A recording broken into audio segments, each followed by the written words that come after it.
A little late start this morning. Where are we? About 7:47 out here on the West Coast. Wow, gorgeous day out here. As you may have seen on my Facebook profile page yesterday, threw a picture up there from yesterday morning. Mother Nature just showing off here in the California desert. Mission Hills Country Club in Rancho Mirage. Guys, let's see, a couple of announcements. Number one, get ready for the January 2021 reboot. It's going to be 31 days starting on January 1st, just in a couple days. And we're going to work on getting the old body rebooted, reset, so that we do a couple things. Number one is really want to make sure that we boost the immune system to keep us healthy and make sure that not only we do it, in the present, but also long term, so that, well, I guess you can figure out why, right? But also, let's see if we can't get a little bit fitter, a little bit better shape. You need to lose some weight. I'm going to help you do that. My wife, Mai, and I are going to go dry January, no alcohol. So if you want to join us with that, you're more than welcome to do it. But I'm not quite sure what the facility is going to be or what the venue is going to be. It could be a Facebook group, or it could just be an additional part of the daily live that I do. But I will let you know, obviously, either today or tomorrow. Today's the 30th. And so there you have it. Guys, what I want to talk about today is something that I was on the court yesterday watching Jeff Jacklich, who was here visiting with us for a few days, and my good friend Owen McIntosh, who I practice with a lot. And they were out there hitting, and Jeff actually made a couple of good suggestions for Owen's forehand. And the one thing that it reminds me of is back in the day when I was working with Tom Stowe. And I would get all excited in those Wednesday morning sessions up in Napa with him and the three other guys that were part of that group, John Hubble, Steve Stefanke, and the great Doug King, and little old me. These guys were all top 5 in Northern California at the time, men's open. I was around 285. I don't know. I was way down the list. So, but I would really just, after that 3 hours every Wednesday morning, I'd come back, go to the Berkeley Tennis Club, and just be so excited to kind of work on whatever it was that day. And eventually, after about, 6 months, I remember one day I was kind of frustrated, and walking on by between courts 4 and 5 of the Berkeley Tennis Club was Bill Crosby. And Bill Crosby was one of Tom's assistant pros at the Berkeley Tennis Club way back. Yeah, right. And by now he was now retired, but he was also one of the top players in the United States in men's doubles. I think he was ranked 1 or 2, like around 1960. Saw him and Whitney Reed at the Pacific Coast back in, I think it was 1962, somewhere around there. Anyway, I was just a ball boy, but watched him and Whitney beat Dennis Ralston and Rafael Osuna. In just a spectacular doubles match. Anyway, so he walked by me one day, and he saw I was frustrated, and he just said, "Look, Brent, you're doing great. Just keep working. And there's just 2 things that you really got to do." And I was going, "Bill, what are they? I need them." And he said, "Number one, you got to visually find the ball."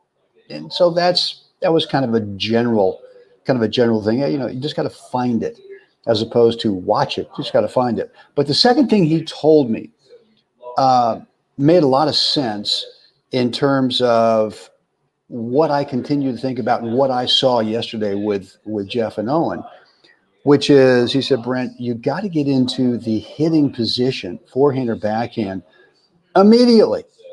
And so what that means to me is, like, one of the big challenges that we have in tennis is our opponent's about to hit their shot.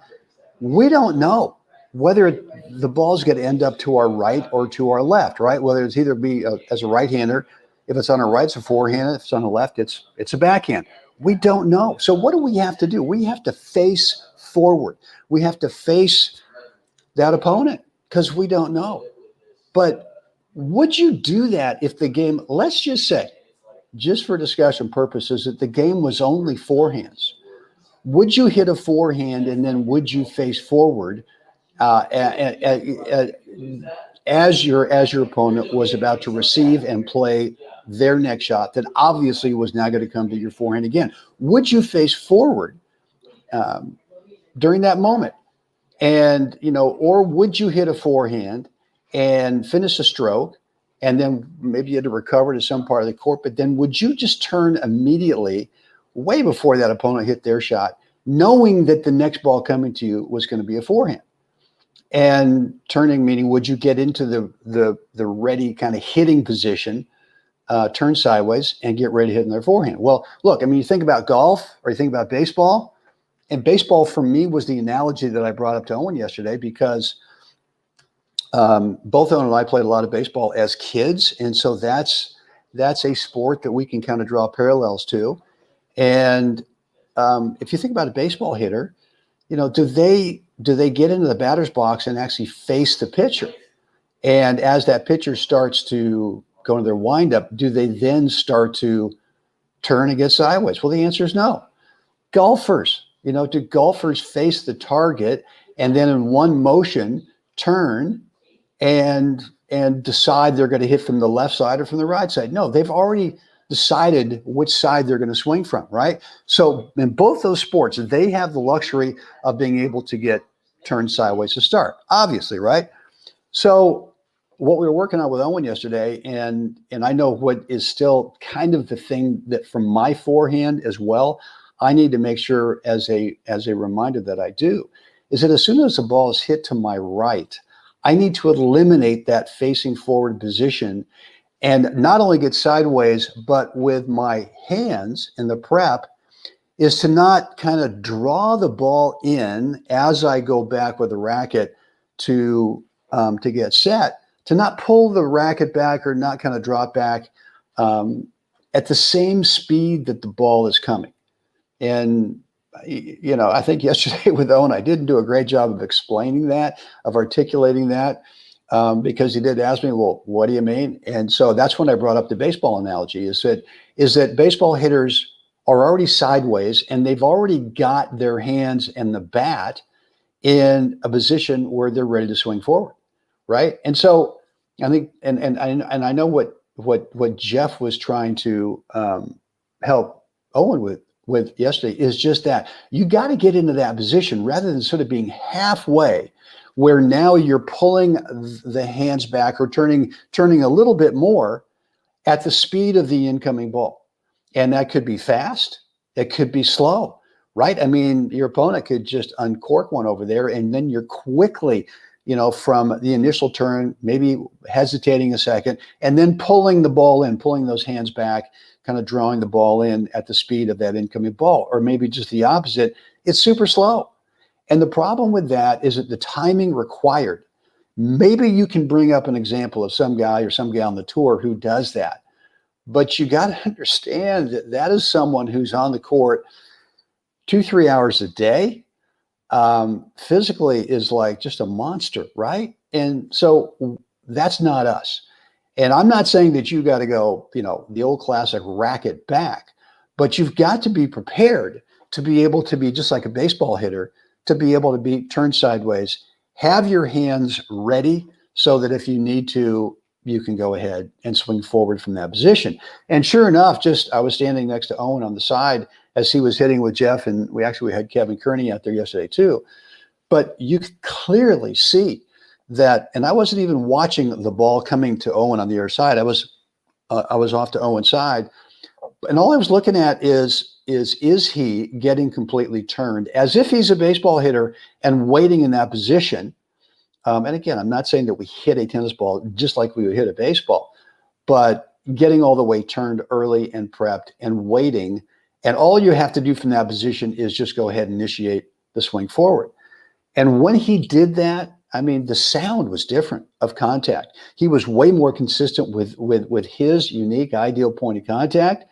And yet there were times when I could see that he was sort of pulling the ball in to that full setup position at the speed of the incoming ball.